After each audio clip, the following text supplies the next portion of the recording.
during the pandemic, we chose to pick up films that had unusual, photographic issues. Something that you can't just go, all right, we'll just scan it in 4K and it'll look great. And so we picked up on Goofy movie had been shot on this really unusual overhead camera on early preliminary monitor. It has all these anomalies, and so that's why it's never going to look like a movie that was done with the Disney system, CAPS, where everything was done in 2K, or current movies done in 4K, or the ones on film that were photographed one frame at a time.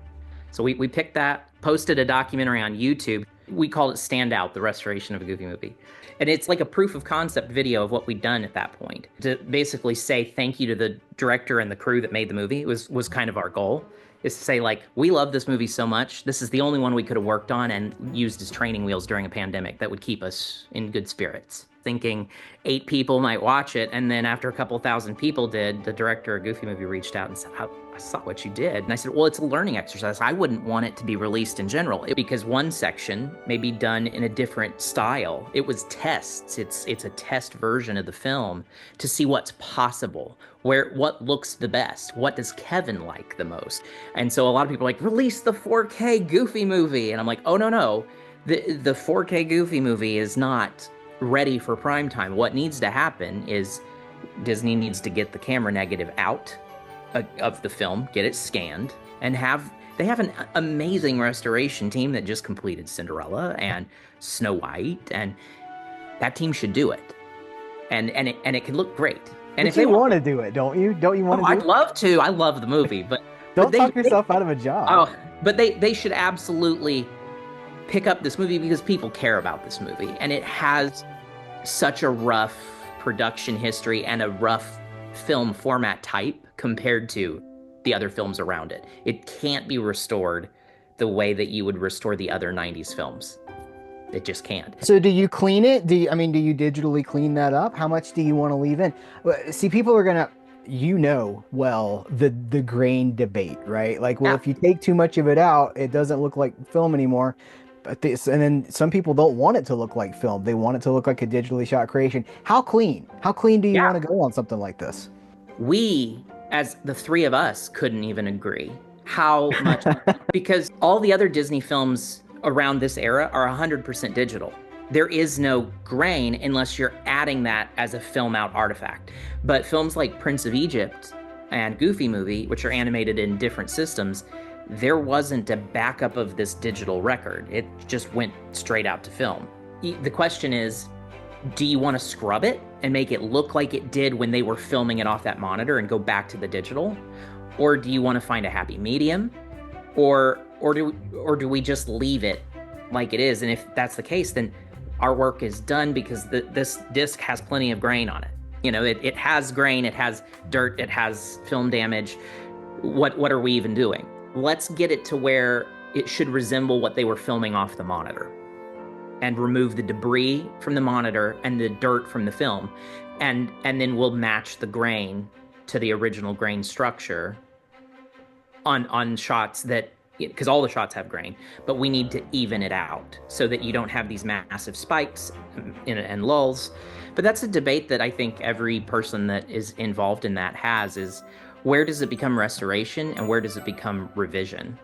And so, and that's why we tried different methods and used this film as a testing point, because we could try things like, we did an experiment with AI and then went, no, this isn't ready for prime time, and it really isn't filmic looking. Dial it back. No, dial it out. Now get rid of it. So we went through that process. I do want to ask you about HDR, because I know you do HDR coloring. What is your philosophy with HDR? Because it is in its very nature kind of revisionist, right? You're taking something that wasn't there and enhancing it, or you're using judgment, I guess, to decide how far to go. The Rec 600 standards, which were on VHS, you've got the Rec 709 standard, which is what we use for Blu-ray, and you've got Rec 2020 and Dolby Vision for HDR content. And I said, I don't want the footage to blind you all of a sudden when you're pointing a VHS camera at a light bulb. I said, but my eye tells me that should be brighter than this portion of the image. So all of the VHS footage got HDR graded. And so we just treated it like it's going to come in like a new film. We're going to start from scratch. We're going to make this footage look as good as it can without betraying what it is, was the goal, without removing all the detail. But we also still need it to feel vintage and VHS. So if you go too far, and now, and that's why I had a very strict, we're not using AI on this vintage footage stuff. It's not happening. We did upscaling, multiple upscale tests. We did deinterlacing of the film. We had this really awesome company called Real Revival go in and retransfer some of the tapes they'd already transferred, because the transfer wasn't, the interlacing cadence wasn't proper. And I really wanted them to try to do the eye-to-eye live action reference tape again, but we found out that tape is a dub of another tape that was damaged. So retransferring it wouldn't fix it. And so I was like, well, it's going to look like this, or I've got other alternatives. I did an alternative test form where I took the color from one tape that was in widescreen and had no time code. And I said, look, I can knock out the time code with this, and we can overlay these two tapes, and look how clean it looks. And they all went, but now it doesn't look like it's behind the scenes material. It looks weird. And it lost something, because now it didn't feel like behind the scenes videotape. So it does jump around, and it has tracking issues. I was like, I want it to look different, but it does look more accurate to be a behind the scenes thing, the way it's presented there. And that was a debate we had as a group.